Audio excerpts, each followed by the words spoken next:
Welcome to the Full Charge Power Hour. I'm here with Craig Coleman. Yeah! My trusty sidekick. Yes! Pledge on Patreon if you enjoy this show. Patreon.com/the full charge. Pledge $1, whatever you can afford. Keep us in business. Keep this thing going. That's right. I got a show in San Luis Obispo. Look out. August 30th and August 31st. Just got back from San Francisco. Nice. How was I'm that? exhausted. The show was unbelievable. I've never headlined the Punchline before. I've been playing that club for 20 years as an MC, and then a feature. I went down there and did a Sunday night showcase. Okay. Oh. Met Molly the Booker. This was 20 years ago. Okay, yeah. 19 years ago. Wow. And my brother lives up there, so I was kind of like an honorary local. Okay. So I got That's to fair. MC twice, maybe 3 times a year for years. That's cool. And I started featuring, and now I'm getting ready to tape my special, my hour special, and I was like, I need to get some stuff on tape, need to get up there, need to get going, and Nice. I just had the best show, man. Flew in on Monday night. Flew in, because I just did this whole road trip. I don't Classy, think you know about dude. it. What, We you covered went it last back? week. I'll just give you the quick. Yeah. So 2 weeks ago, I went all the way up to Novato, which is north of San Francisco. Drove Okay. to Lake Tahoe. Drove Okay. back to Novato. Oh. Drove up to Crescent City, which is north of Eureka. Damn. Then back down to San Francisco. No Then back to cow. Los Angeles. Shoot. And so I decided, hey, let's probably just not make that much money on this San Francisco gig and fly up there. All right. And I advertised it, which means I got people in San Francisco. So like Okay. my cousin and her husband, You got a little familial fam. came out. My brother came to the show. All right. My ex-girlfriend from college came to Okay. the show. Brought her boyfriend. Thank at that. God. That way I can tell my wife with full confidence. That's right. My ex-girlfriend came to see the show with her With boyfriend. her boyfriend. With her boyfriend? Because I am trusted, but it's so funny. The, what do you call that? The double standard, if you will. Oh, sure. In heterosexual relationships. Yeah.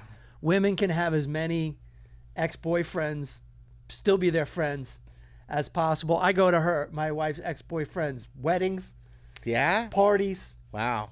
all this stuff. I go to, I'm going, this trip coming up, dude. Tell me what you think about this trip. It's a college reunion Okay. where you're already just the outsider to the inside jokes. Sure. You might be, I don't know, 12 years older than everybody else. That's cool. Let's just say. Yeah, Uncle Matt's up in the house Where do you think this is happening? in their hometown. What environment? I'll just tell you. No. It's too hard of a guess. It's not at the boyfriend's house. No. We are going to be in God's house. We are camping. What? We're camping. Out in the woods, We're dude? camping You in the serious? woods. Yeah. For how long? I don't know.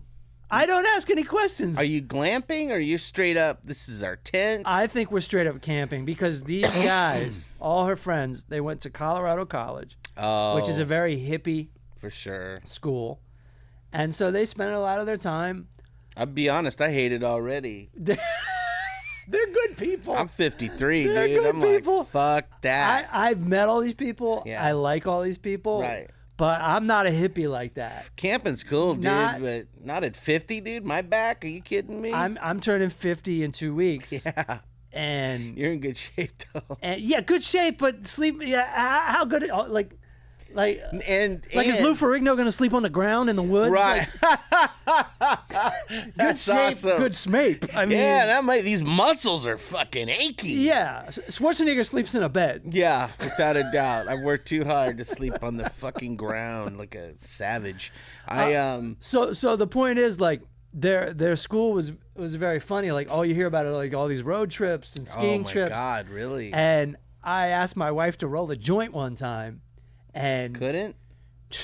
couldn't. You should see this thing. It should be in a museum. It belongs in a museum. It's that good of a joint. Oh, it's that got good you. Of a joint. Got you. You're like, fuck. You could work for Marlboro. It's flawless. Wow, I'm impressed. I was just like with a filter made out of a piece of cardboard at the bottom. Serious? This, I mean, her parents got their money's worth at this college. All right. Yeah, girl brought some skills to the table. Yeah, so like, you know, she has a former life as a hippie. And I love it. What we're doing is we're jumping back into that. I mean, hippies are probably better than any other group of people, to be honest. Hippies are They're perfectly fucking mellow. They give a shit. They're kind. They're fine. They usually have a good sense of humor. Yeah. Yeah. They usually have good taste in music or reasonable taste in music. Right. Not a lot of drum machines. No. You know? No. It's more acoustic guitars and fucking mellowy shit. Yeah. It's got a good beat. That's nice. Yeah. Or groovy. Right. Yeah. So no, Super I'm groovy. down with the hippie movement. I've had hippie moments in my life. Sure. You know, it's just You're probably gonna take some mushrooms. I might. If you need a guy, I got a guy. Well, I got two guys. I think everybody's got a guy at this telling point. you, Like, doesn't the state of California offer this at this point? I mean, can't you Pretty just buy? soon they should be. Can't you buy mushrooms over the counter now? You can. There are a couple places I've been. I go, what? What? I don't know why we're not just doing that. I mean, to me, I've only done mushrooms twice, and mushrooms is what weed is supposed to be. Mushrooms is what everyone has. You know, weed has represented mushrooms in the point where, like, you're in a good mood, you're chilling. Whenever I smoke weed, I love weed, but I'm like, I'll see you guys tomorrow. Right. I'm out. Yeah. I'm out. Definitely. You know? Definitely. Which is what I'm getting to. I, after this, have been so busy with my travel yesterday was a nightmare. In order to make the trip make sense for financial reasons, in other words, you want to come home with a profit. A little bit. And then so my wife couldn't drive me to the airport, which I don't expect her to. Like, I think that's a big ask. And the more she drives to the airport, the more I'm going to be driving to the airport. You're like, I'm talking about LAX here. Yeah, you're like, hey, you got 3 hours to spend in traffic? And I've got a lot in the bank. Yeah. Like in other words, I've picked her up, and drove her to the airport. All right. Upwards of 3 times now. All right. So nice. I got a lot of good karma going. That's a good husband. Yeah. She couldn't do it. I don't blame her anyway because. Did you take the flyaway? Well, I'll get to that. All right. But on Monday, I just took the. No, I didn't take the flyaway. I took the Uber, and that's my point. That's cool. That's about $100 after tip. Woo! And so your profit there and back. Well, I'm talking about there. Okay. Which means my point is on the way back, I got to save some money. Right. All right. So, but that puts my $100. That's like an extra $100. That severely eliminates a lot of profit off a one-night gig. Sure. Right. So yeah. So now I gotta take. I'm in the red. Right, and also I landed at like 11 p.m. at night, so I couldn't take BART. I didn't feel comfortable with all my stuff. Figure that out. Yeah. 11 at night. I do smoke a lot of pot, so time is different. Right. Well, I didn't specify. Yeah. I honestly did. You did. You said PM. Okay. Well. So that's a dead giveaway then. It usually is. Should I go by 23 o'clock? Are you European? That's awesome, dude. Yeah. You military, Coleman? Are you military? Yeah. You look like a military guy. Yeah, I was a Navy SEAL, and then I just really let it go. So my point is, I didn't feel comfortable taking BART and then walking my shit through the mission that's fair, at dude. that point at night. No. You know, I think Fox News overreacts, but I think they have a point. No, they're not wrong. They're not wrong. Yeah. You could easily end up on the news doing that. And it's like I could be like a war cry for Republicans. Yeah. And then people are like, oh, and then the guy, what happened to him? And then they're like, well, the audacity to think you could go to those neighborhoods that late at night. And then before they even check my Twitter account, they'll be like, he was a patriot. He was an American murdered. That's right.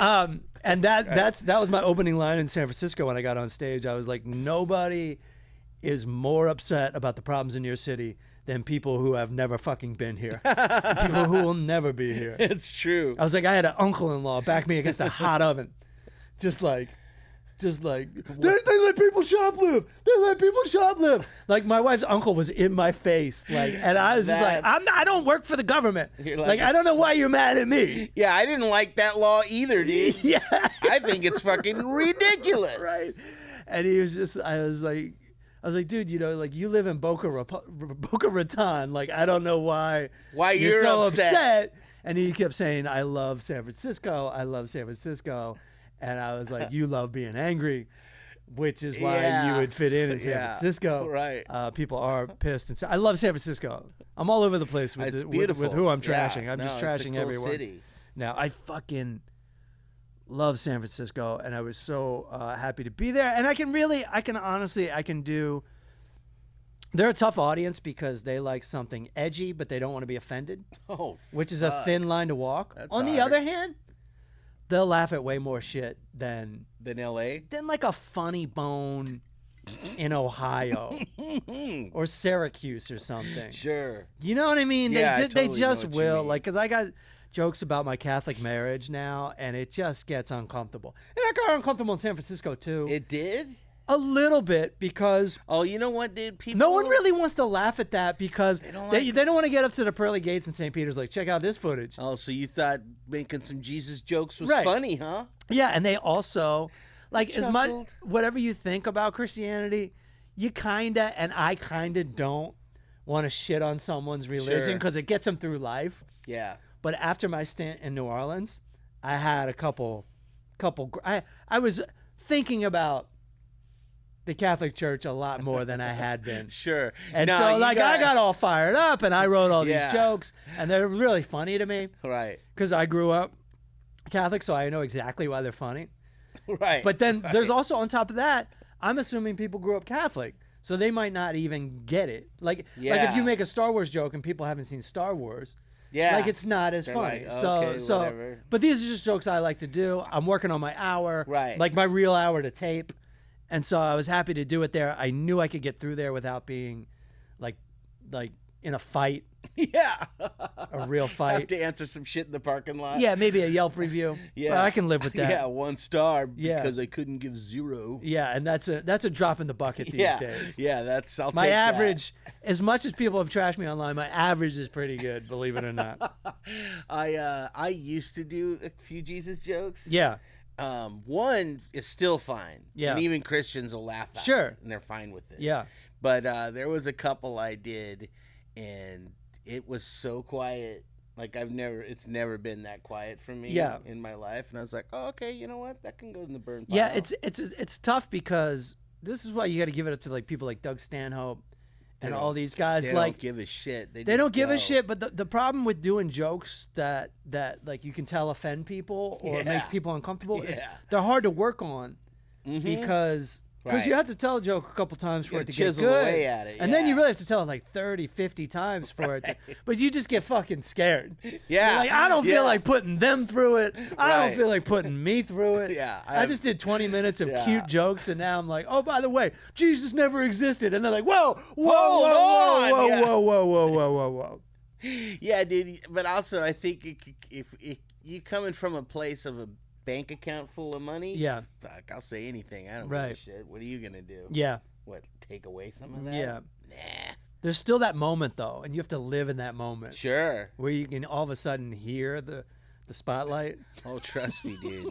The humming of the fucking lights. Yeah, trust me, dude. That's the worst. At the Comedy Store, where they put that you're just bombing, and they put that neon. No, it's like a neon.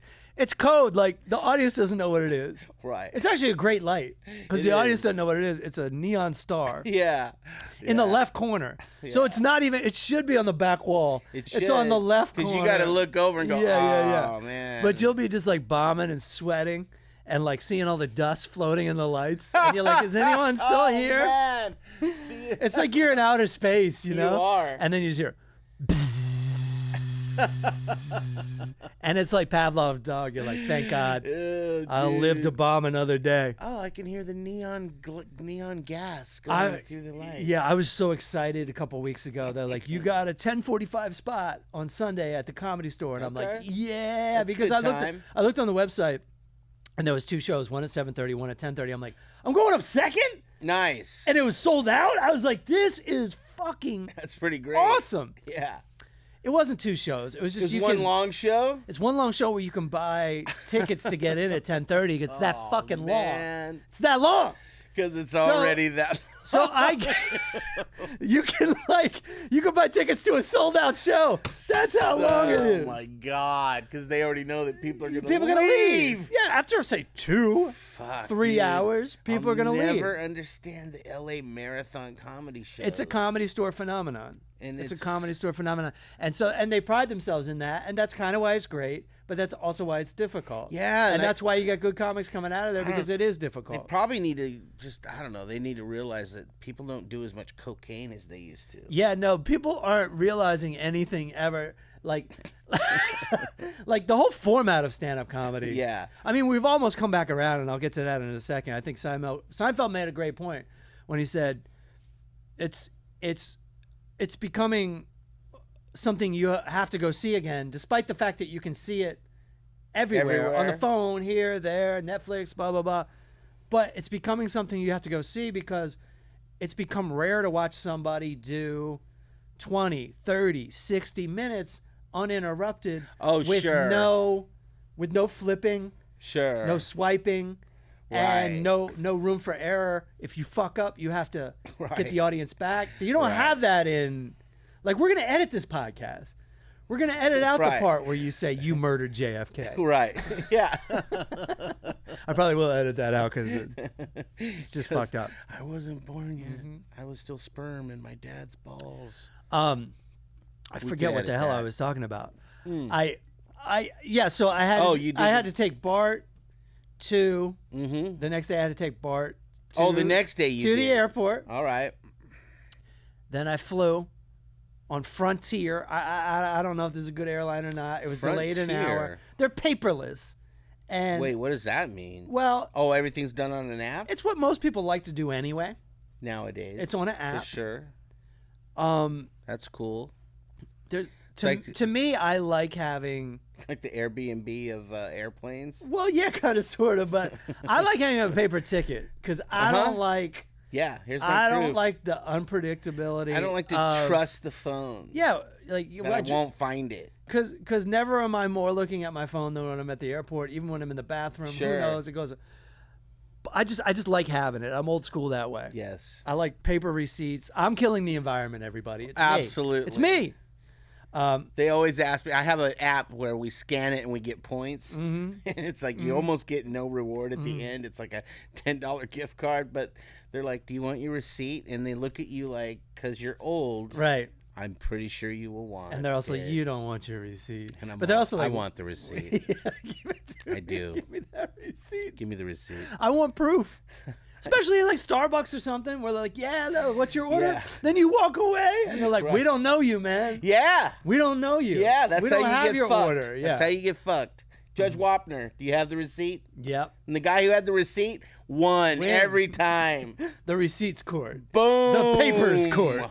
Yeah, if you're all like, "I don't have a receipt," it's a word of mouth situation. Yeah. He'd like roll his eyes like, guess who lost this case? Yeah.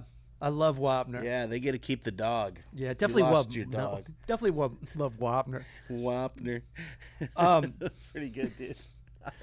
So I landed at LAX, and it's just a scenario, man. I landed rush hour because I don't like. Here's my Achilles heel. The best. I don't like early morning flights. Anything I can do to not take one. That's fair. I'll do it. I love rolling in the airport all casual because I like rolling in early and just chilling, getting something to eat. But I landed at rush hour at LAX. And my thing is, I don't know if you've been to LAX recently. You probably haven't. You don't live really up here anymore. I had to pick my parents up there so you know a month ago. You know what a disaster it is. It always. There's so many people there. First of all, I had to land and, I've been at LAX like for 30 years running. Yeah. And I'm like, where am I? Yeah. It's because I just flew Frontier and I'm like, where am I? Yeah. Yeah, that's and there's fair. actually somebody at the bottom of the escalator, like, I don't know, 100 yards, like very far from the gate. Mm-hmm. And she's like, if you flew Frontier, you need to get on this bus right here. To go get your stuff? Yeah, that would have been a great question. Because you're like, why am I getting on the bus? That would have been a great question because I didn't check any bags. Oh. But they just assumed that I did. You had a bag. And she said, if you flew Frontier, then you need to get on this bus. You're like, I guess we're all getting strip searched. Let's go. So I didn't even use any critical thinking. I just said, all right, I guess I'm getting on this bus. And it was like totally full. Even just getting on this bus was hard. Oh my God. I get there, and then I get to my thing is, since you have to take a and keep in mind, I would have taken a flyaway bus anyway. Sure. Just because I told you I need to make a profit off this trip, or else I won't feel good about it. Yeah, yeah. And if I took Ubers, every time I take an Uber, my profit margin diminishes drastically. Absolutely. Especially rush hour from LAX to where I live. The profit would have been gone. It would have been a break even. Wow. At this point. Yeah, so, and had a nice night in San Francisco. Yeah, right. I got a tape. Yeah. But I'm so old and my phone is so full, I can't even email it to anybody. I've got to get some kind of Gen Z. Delete stuff. I've got a whole weekend of deleting my phone. Yeah, that's fair. Just so I can get this video. I'm sitting there. I'm glad I'm not Eric Wendell in this situation. I would have lost my mind. And I almost did, but I knew I would lose no matter what. So I didn't lose my mind. Right. Tell me I wouldn't have lost this. Yeah. No matter what. The flyaway bus pulls up. Okay. And I'm going to, and the lines are always fucked up. I won't even get into that part, but it's hard to tell what's going on. It's like everyone just kind of mobs the bus. Yeah. And the guy opens the thing to put your luggage luggage in under, and I'm creeping up to get in there, and he he just closes it, and he looks at one person, he goes, put it in the overhead. Just put it in the overhead. And then, these people are having trouble, doing their tickets on the scanner. Sure. And he's just yelling at them and yelling at them. Oh, man, dude. And then I take out my credit card to get ready, and he just goes, And I go, what? And he's like, you're not getting that luggage on this bus. And I go, you said to put it in the overhead. He goes, it ain't happening. I go, can I keep it in my lap? And he goes, you ain't getting on this bus. And I just, and I just went and walked away because I wanted to do all this shit where I'm like, fuck you. Yeah. And I don't even want to say what I wanted to say because this is all I would have insulted the guy and looked like such a dick. And you also have to look at where we are living in a television studio now. So if I start yelling at this guy, someone brings that shit out. 8 cameras come out. Yeah, looks like we got a fucking can over here. Yeah, and everyone's gonna assume everything. Bad. I'm not gonna mention the details, but everyone's gonna assume a lot about me. That's right. A lot about me. So I just gotta fucking eat it. And it's not like I'm at a Starbucks. I can't be like, great. Who's the manager? This guy, for better or worse, is in charge of. I was gonna say, dude, because his jurisdiction. I even know from being at Union Station, Flyaway, the bus just shows up, the bus leaves, bay number 8. Yeah. There's no office. No, I don't know where the office is. They had one photo mat office where it was just a person in a booth. Right. But all they had to do was scan credit cards. They've done away with that. Sure. And it's all on the app. It's all on the bus now, which is problems. The bus driver should have a portable thing. Sure. And do it because people don't know how to work it. Yeah, absolutely. And it's on an app as well. Right. So. Right. I just. I was fuming over that. And anyway, long story short, I was just exhausted because I even drank a little bit on Tuesday night because I was just so goddamn happy because it went well. Because so good. It's San Francisco. It's tough. My family's there. My ex-girlfriend from college is there with her new boyfriend. That goes wrong. All she does is look at the ex-boyfriend and be like, see? I was right not to be with this guy anymore. Yeah. Anyway, a lot of pressure. Anyway. Didn't even drink that much. I had 3 beers total. But in at this point in my life, that's it. Yeah, I probably would have gotten a fight and a hangover. Jesus. So, my point is, woke up doing this, and then going home. I want to find a way to talk about this without being negative because you weren't here last year. Sure. I mean, last week. And whenever I talk about something that I might find, I can't even word it. Basically, I'm saying A, I love my wife. Yeah. And B, I'm glad I'm going to be alone when I get home after this because I need a couple moments to myself. Yeah. And this is why I've never done the disclaimer whenever I've talked about my relationship. Sure. It's because I always hated when married guys went on stage and talk. No, not that they talked about it, that they go, I love my wife, but. Yeah. And then I'd just be sitting there as a single guy going, you don't love your wife. But I do love my wife. Right. I love her very much. I don't like talking as much as she does. And sometimes I need to be home. In silence. That's fair. And she's going to a wedding in Portland. Mm-hmm. And I'm just going to sit there and I'm going to... For how long are you going to have the house? I've got 3 days. Oh, man. And I'm taking... Because I never give... The irony of unemployment... I'm not completely unemployed. I have road gigs. They're really spread out. Sure. But I'm going to call it unemployment for this argument. That's cool. The argument of unemployment is you have to work your fucking ass off all goddamn day. When I'm working, when I'm touring, all I have to do is a comedy show every night. That's it. Yeah, right. You got to look busy. If you can't just sit around. Look busy in order not to feel like a pile of garbage. You have to put some effort into it. Yeah, you have to do stuff. Yeah. But this is, I've worked hard enough. I'm taking a day. And I've never been able to do it. I've always been like, I'll take a day, and then I'll work like until like 8 p.m. at night. Sure, the next day. I really want to take a day to smoke weed. Yeah. I never do that during the day. God bless. Eat junk food. Yeah. And watch television. Yeah, order a pizza. Yeah. Fucking... All of it. Just watch some stupid shit on TV. All that money I saved by taking Barton Flyaway is just pissed away on Uber Eats. In a second. Done. In a second. Done. Yeah. Yeah. That's cool. So I'm going to do that. I'm going to do that a little bit today and try to do it all day tomorrow. Right. So I've been married 26 years. Okay. So I fully know what you're talking about. Okay, good. And trust me, when I'm like, oh, I got a podcast tomorrow, Karen's not like, oh, you're not going to be here? Oh, God damn it. What am I going to do? She's comfortable, too, with some alone time. See you later, sucker. I'm going to sit here with the cat. We're going to watch some shit on TV that you don't want to watch. Done. Yeah, no, I ain't mad at her. No, it's a beautiful thing. It's a beautiful thing. But when we first got married. Yeah. Like when I was in Washington, when I went and lived there after my dad died. Right. We went and lived there for a minute. And one of the comedians, and I was still happily married, maybe 10 years in. And I mean happy like walking on sunshine, like fake, you know? You're like, this people aren't buying it. People aren't buying it. But you are. So the comedian, I don't remember his name, funny dude, the African-American dude. He's all, who here is happily married?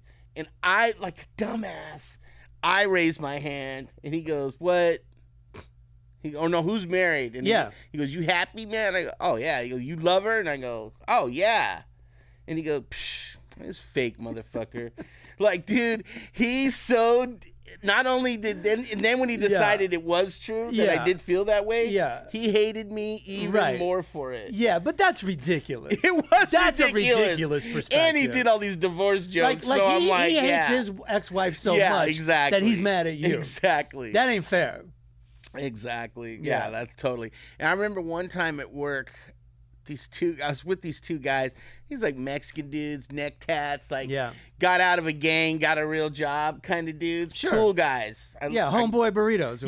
Yeah, totally. What's that called? Homeboy Mexican food. I know. Homeboy salsa. Homeboy. That's their business model. Yeah, and so and I was hanging with these guys, and some girl walked by, and they were like, "Damn," and I was like, "Oh, too bad we're married."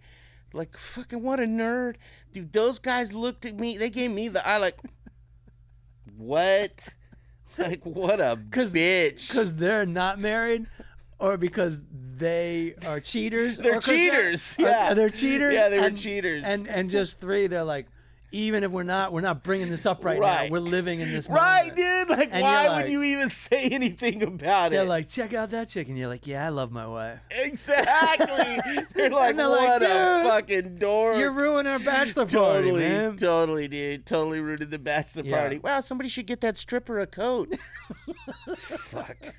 You child. That's a good thing though. Like you got like, why bother being married? Right. If you're gonna be, if you're not gonna shit, like it, yeah, dude, and you're not gonna take the right attitude towards it. Totally. I think people just get pressured into get married by absolutely like their families and their just right. like where they live, and like we're lucky enough to be like, all right, I'm gonna get married if I want to get married, right? Because I don't have to. I think we both caught on to the idea that we can, to a certain extent, live how we want to live. Right. Just based on our taste in music. Right. That's all it came down to. Yeah. That's all it came down to. You saw people right. living their lives the way they wanted to. I'm talking about like punk rockers and stuff. Yeah, dude, totally, dude. Yeah, you're like, you don't have to be traditional. You don't have to. At all. You can live your life. You don't have to. You don't have to like your family. Yeah.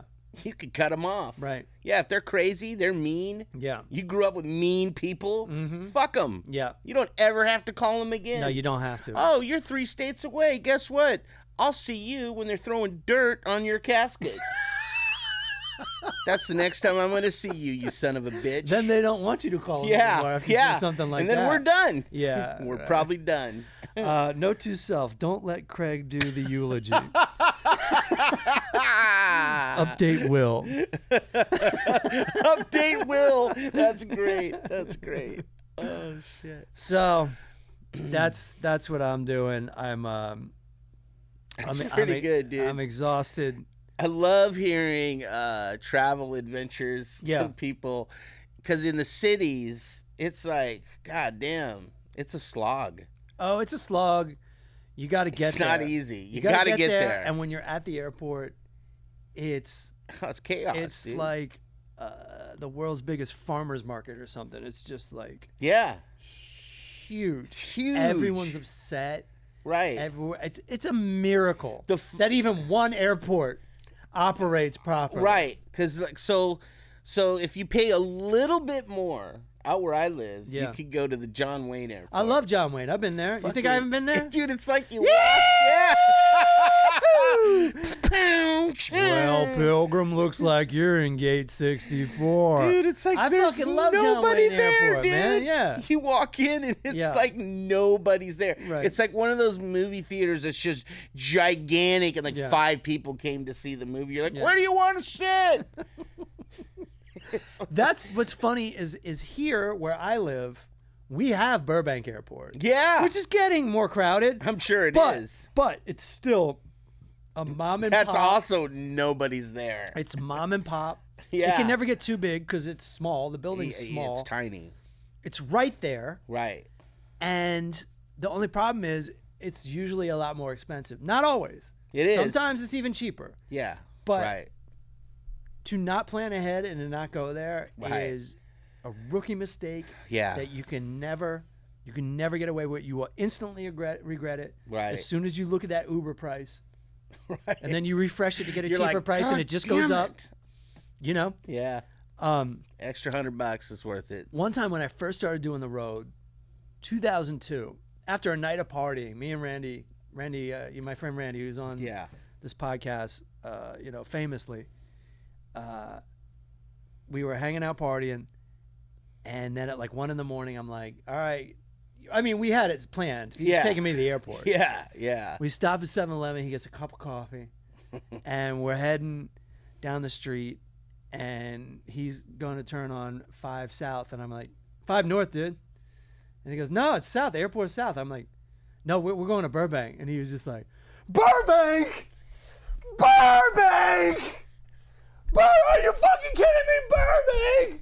I thought we were going to LAX, Burbank. So he was stoked, right? He's like, I got coffee. I got Burbank. He just kept screaming Burbank. Oh, that's he just too kept good, screaming dude. He was so happy. Yeah, it was like when fucking Kamala became the running mate. You're like, I thought we were going to LAX. We're going to Burbank. We could win this shit. Yeah, we could win this shit. He's like, I didn't even need coffee. He just throws it out the window. Yeah. Oh, that's too good, dude. That's at a time, too, when 7-Eleven coffee was the tits. Yeah. Before, like, espresso coffee. Right. Like, before there were coffee shops. Right. My mom used to get so excited about getting, like, McDonald's coffee or 7-Eleven coffee. Like, yeah, I can't McDonald's wait. coffee. That was a step up. That was big time. Yeah, totally. And then coffee shops were like, wait, what? Yeah, no, when that came out, that was so funny to pay all that money for coffee, but then you try one sip and you're like, well, we can't go back. Yeah, it's insane. You know who? We won't go back. I'm Kamala-ing this whole podcast. Right. Duff Rose McKagan. Have we talked about this before? No, but I'll talk about Guns N' Roses anytime, any day. So this is just from him being interviewed by somebody. Somebody was asking him, like, is that Guns N' Roses money dried up? And he's like, no. He goes, I invested that. Right. And they're like, I do know about this, but please. They're like, continue. in what? And so he took a class, like a I saw finance this. class. There's a documentary on him. He, it's like when Guns N' Roses. From junkie to fucking genius, dude. Yeah. He for the audience, he went to business school. Yeah.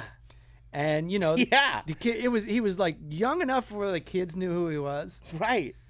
But clearly older than everybody else. Sure. To the point where absolutely. They would giggle when they took roll call. Yeah. On the first day. He still looks ragged. Yeah. Right. I mean, I bumped into him in just grocery shopping. Yeah. I was like, holy shit. He's a cool rock star. He's a very cool. He's a good looking guy. He keeps in shape. Dude. Yeah, dog food and diapers in his fucking cart. I walk past the aisle. I go, holy shit. Yeah. My wife's like, what? I go, Duff Rose McKagan is in the next aisle. Yeah. She goes, serious?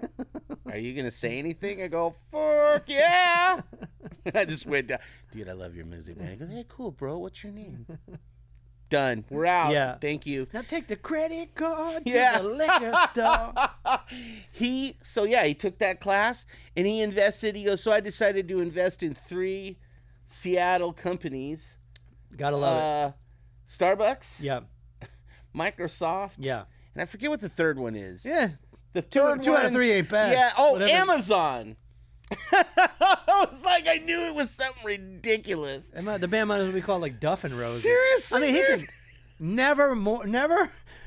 A bass player has never had more power in the reunion tour. Yeah, absolutely. Like, no, I don't need you guys. I really don't. I really don't. Yeah. I love that, man. Yeah, you can keep that other guy you've been using. And I'm fine with that. Oh, man. Dude, like, what? Are you kidding me? What else do we got? I was going to say, I just randomly watched Easy Money. Yeah, let's talk Easy Money. Rodney Dangerfield. So I think this is Rodney Dangerfield after Caddyshack. Yes. I think it's his first lead. That sounds right. It's his first lead. Yeah, that absolutely sounds right. I'm going to put on the headphones in case Aaron's trying to tell me something. Where he got his... He was such a hit in Caddyshack. Absolutely. And rightfully so. Yeah, last time I saw a mouth like that had a hook in it. And it's basically like he just walks into a gift shop and starts riffing. But it's hilarious. I fucking love that guy, dude, yeah. because he doesn't give a shit. Yeah. And he's not offensive.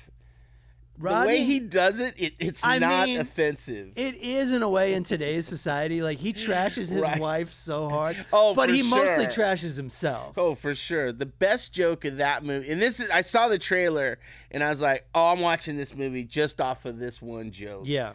His old-ass mother-in-law, who's a total asshole, shits on him, and then he looks at her and he goes, hey, you're the inspiration for twin beds. And I was like, oh, my God. Those are like all his jokes. So great. So here's what I remember about Easy Money. I remember it's far from a perfect movie. Yeah, it is.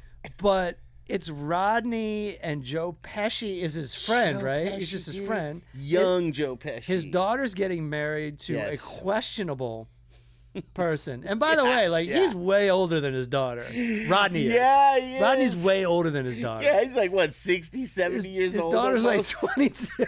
His daughter's Jennifer Jason Leigh. Yeah. Is it Jennifer Jason Leigh? Same year as Fast Time. It is same year, okay. Okay. Because I was gonna say how she looked. I was like, oh man, she was just cranking him out at this time. Oh, that's the one daughter. But then his other daughter's getting married, though. I think she's a little She's bit the one older. that gets married. Yeah, it's Jennifer Jason Leigh. And Okay, all right, then cool. they have like a 12-year-old Yeah. daughter. Who's trying? So some kind of premise where like, if he gets healthy, Yeah, he stops all his habits. then what does he get? He gets money. They get like $10 million and they get a store like a Neiman Marcus. Who sets this up? How is this a thing? It's his wife's mother owned it, and so in the will, the daughter gets pretty much everything. Okay. and the bootlicking son, Yeah. who's just been kissing mom's ass and working for the company. He gets like $5,000 extra a year, and he's just like, what? Yeah. Like, hold on. Right. But it's up to him to like not gamble, not eat poorly. He's got to lose. He's got to get to a certain weight and remain like 152. So all I remember is probably the best scene, and that's when him and his daughter clean the house out of everything unhealthy, including the drugs. All the drugs. And I just remember like pills kind of stuck to certain things, and like the crappiest bent up joint you have ever seen. Yeah, and he's so upset to be throwing all this away. He is. He has a Roach Motel in the cabinet, but it's just filled with roaches. Yeah. Joints. It's great. It's too good, dude. It's too good. And then like the side plot is his daughter kind of falls out of love with her husband, right? She didn't want to lose her virginity. Okay, even after she was married. Yeah. Okay. She was too afraid. Right. Because she had no idea. And this one friend goes, what, they don't have sex education in school? He goes, they had math in school. You didn't do so good. Like, you still don't know shit. I was explaining back to school to somebody recently. I think just like yeah, I had kind of like a mini family reunion with my parents and my brother and everybody, and we were just talking about how funny it was that first of all, it's so funny that as a 12-year-old I would go see this old ass man star in anything. Yeah. You know how absurd that is now? It is absurd. It's absurd. Yeah, because he was the only one. I did too. Yeah, I did too. But we would watch like we were so hard up for entertainment back then. We would watch like Cocoon. Yeah. We would watch a bunch of old people get on a spaceship. Cocoon. Spoiler. Yeah, I think I told my daughter like, "Oh, I saw this in the theaters," and she'd be like, "Ugh." Yeah, and then I think there's something I saw on the internet that, like Wilford Brimley is like our age, like 50, 53. When he made that movie. Yeah. Crazy. Yeah. I heard that. I go, oh my God, you're kidding me. We're old enough. He was like 70 years old. Yeah. I feel like we were so hard up for entertainment. Marty McFly had to hang out with an old scientist. Yes, just to make it a movie. Right. Like just to keep the movie interesting. Yeah. We couldn't watch a movie about teenagers. They barely had that. They just really didn't have that. That's like when 90210 came out. Everyone was like, fuck yeah. Even though we knew it was a shitty show. Yeah. We were like, here's some good looking kids. Young people. I mean, they weren't really our age, but they were supposed to be our age. Luke Perry had like this hairline. He's like 28. He's like, hey, what's up? I'm late for biology. Yeah. They're like a smoker's voice.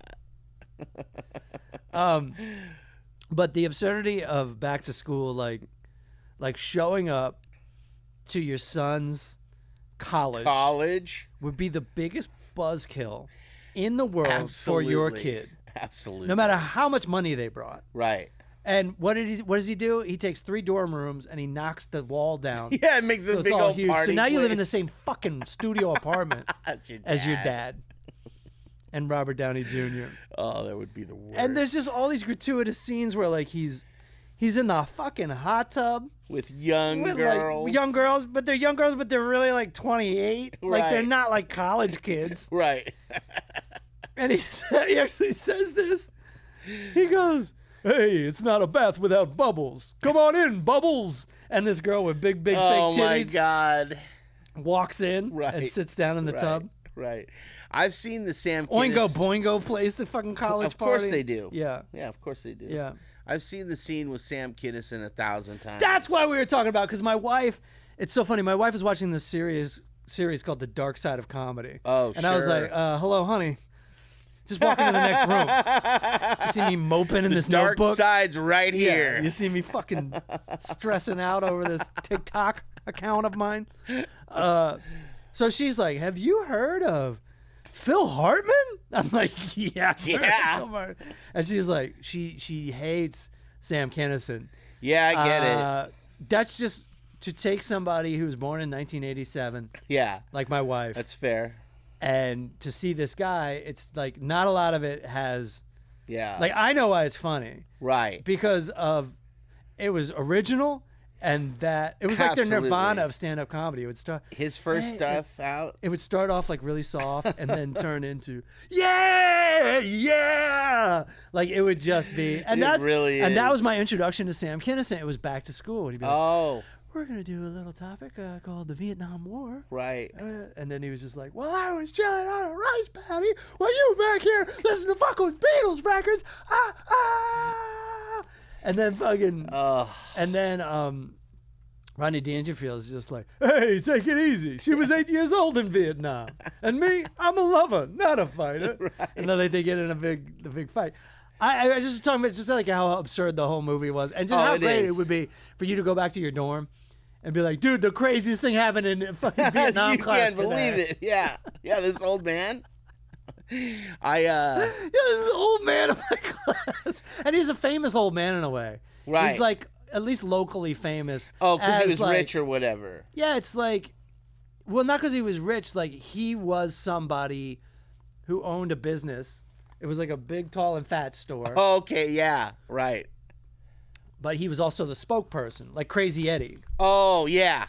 Like he did the local commercials. But yeah. I think it was like in a populated area like New York City or Los Angeles, right? Where like people did know who he was. Right. I saw Sam twice, live.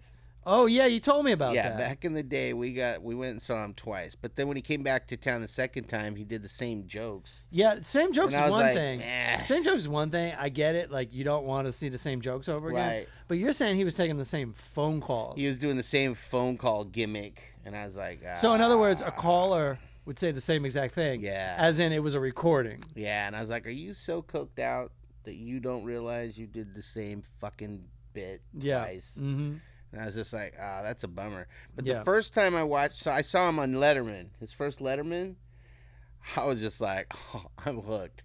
That and his first HBO Young Comedy special, that's the one. The Ethiopian joke is the funniest thing I've ever seen. Yeah, no, it's wild. Like so his good. Performances were just unbeatable. But then it just became the screaming. Yeah, I think what the story is he just got way into a party and like he wasn't really doing his homework after a while, you know. The cocaine, dude. Yeah. That shit'll just get you by the boo boo and you're done, dude. Especially back then. Mm-hmm. Yeah, cocaine just flowed. It wouldn't kill you back then, so you could just you could just go. My dad, he said like, nobody knew that cocaine psychosis was a thing. I've seen psychosis, and I've seen like articles about disco or like documentaries about disco where they show newspaper articles where like this is the new thing and it's not even bad for you. Yeah, dude. Oh, give it time. It's a little bad for you. It's bad for you. It's bad for you. I mean, yeah, if you're snorting coffee grinds, that's gonna be bad for you too. Dude, that shit is so fucking evil. Mm-hmm. Pablo Escobar would tell his guys, like, hey, don't do that shit. Right. That shit's no good for you. Smoking joints like they're cigarettes. Mm-hmm. Like, but no, he never did cocaine. Yeah, no, that makes sense. Yeah. It's good. I mean, it's good. It's like anything else. It's like, great idea for once. For a while. Not nowadays, it's not.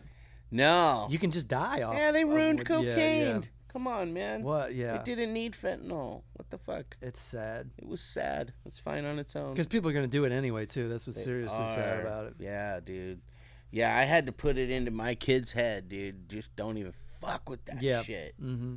Luckily, so far, we're good. Yeah. Kids are lucky they have legal weed now. Dude. You know? Yes. Because they, you know, in the past, it's like a gateway drug, yeah. If you're buying your weed from the store, how the fuck are you going to buy your coke? They ain't having other shit.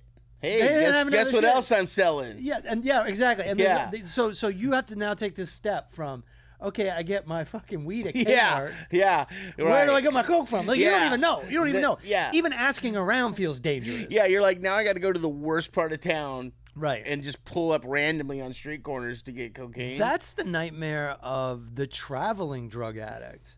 In other words, like the traveling comedian.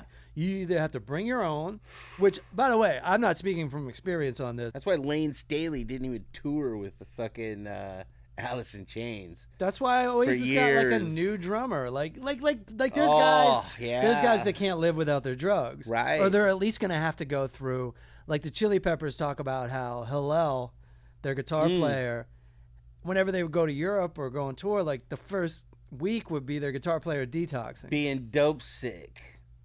Yeah, that's a better way to say it. Until he got a fucking hookup. Right. Mark Lanigan talks about some pretty harsh shit. Yeah. The Screaming Tree singer. Yeah, dude. Yeah, especially heroin. Yeah, oh, come on. I mean, it's just the worst. Your body absolutely needs it. Yeah. Or you're fucking going to go through withdrawals. You're going to be sick. Sick as fuck and just in pain. And you have to, and I'm talking about all this travel. You have to go through all this travel. Right. And you have to... Listen, stand-up's really hard, but mostly because of the response you need to get. Right. It's not... That's the physical exhaustion. If you're playing drums or singing... Yeah. Like, people don't think singing is much. Singing is exhausting. It's got to be, dude. Yeah, and I'm not even good at it. That's probably why it's so exhausting to me. Right. But it like kills you. It like kills your throat. Yeah, night after night. And they all smoke cigarettes no matter what. Right, and then people want to talk to you. But I've met comics who they have to land in a city. Hopefully they've been to the city before. If not, and go it's even harder. Then they have to go find. Now they're in someone's house. Yeah. In a neighborhood, a questionable neighborhood.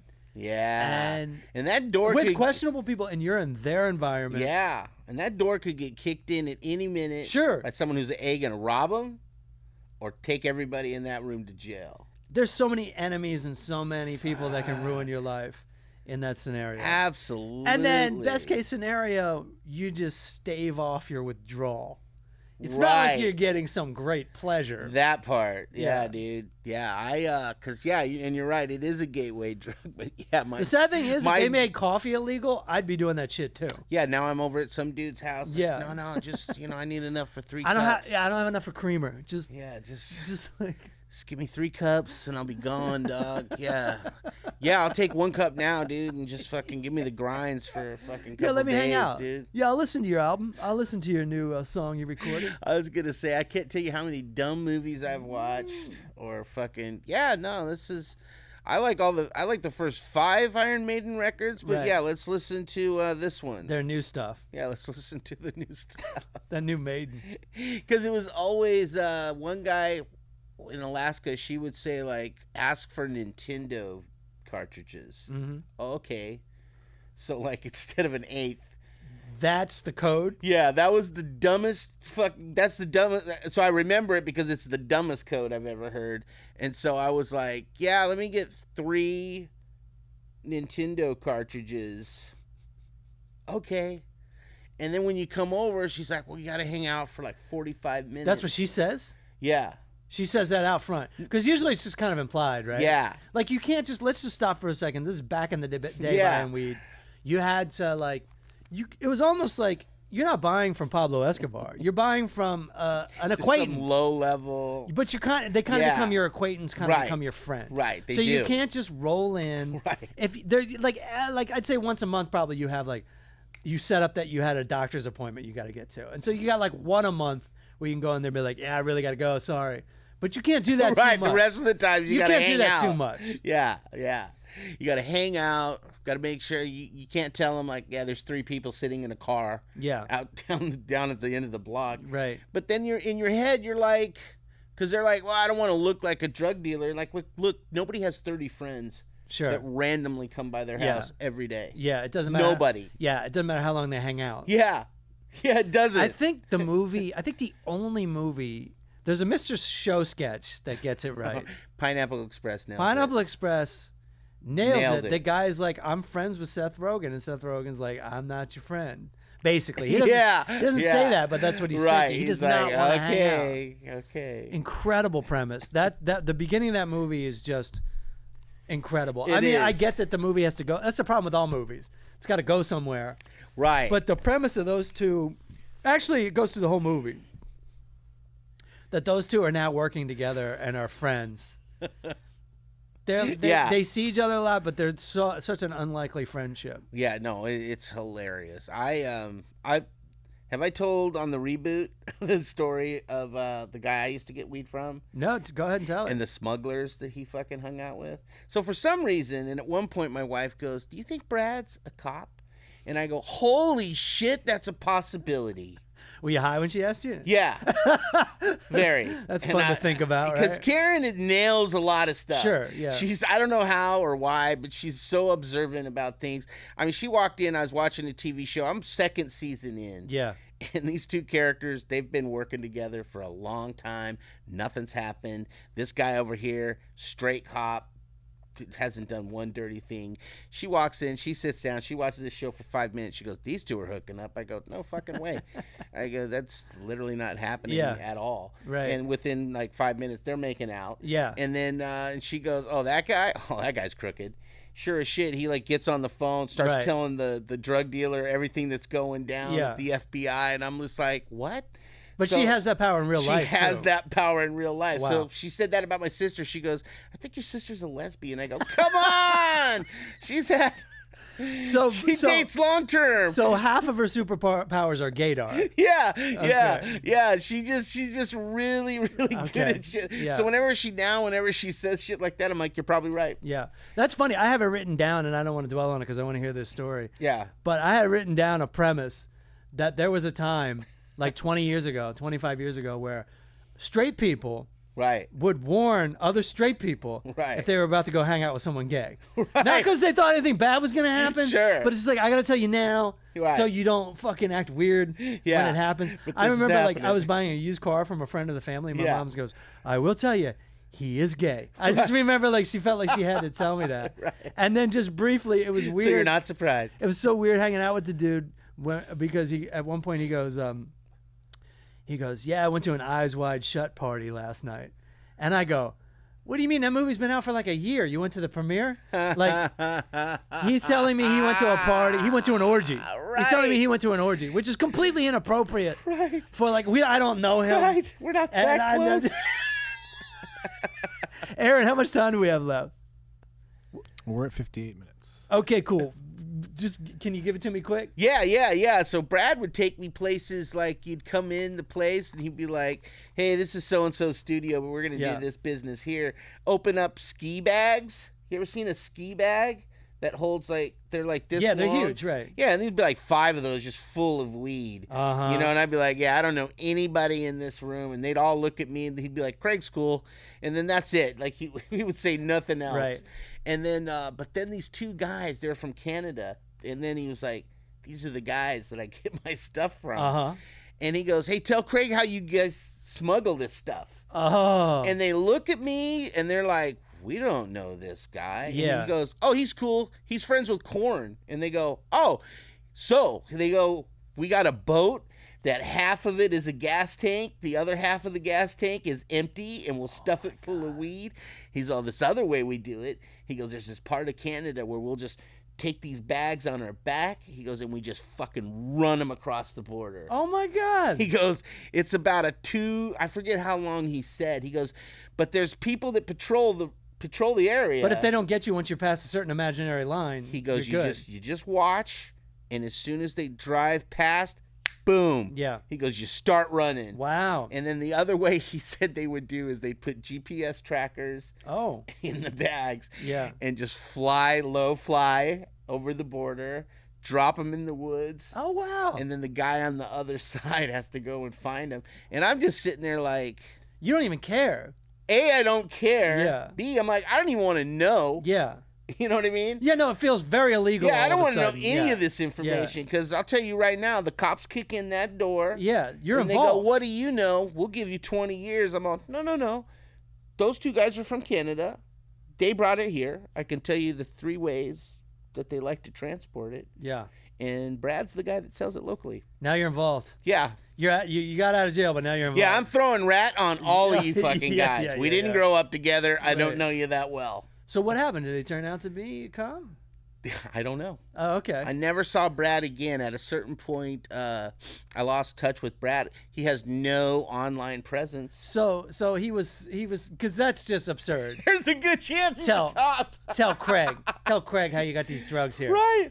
It's absurd as hell. Because now that you say it, and now that I think of what Karen said, why would you get somebody to say that shit out loud? Why? Unless Yeah, you yeah. were recording the conversation. Say it a little closer to that board next to you. Because Exactly, to them, dude. Because to them, it's boring. It's boring as fuck. It's be like me. Hey man, how do you record your podcast? Well, okay, here's how it goes. Right. And then I upload it to Right. Libsyn. Like I don't care. I've done it a million times. So now that I tell the Right, story right. for the first time, Yeah. I realized that would be You're Brad almost up to speed with your chewing wife these mentally guys up. Exactly. in one Like- tiny area. Like what a dumbass.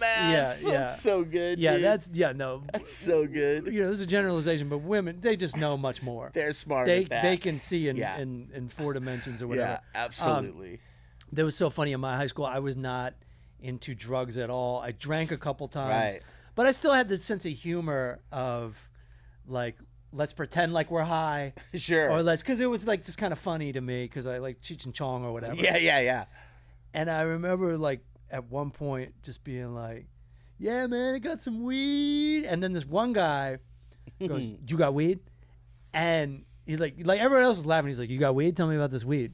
And at that point, I was like, "Oh my god, everyone's right." Everyone said this guy was a cop because he got it just a little bit wrong. Right. Right. So like, Right. he came back to our high school dressing like he did in high school, Right. with like the fucking shitty mustache and the goody comb Yeah. and the AC/DC shirt. Yeah, a little out of date.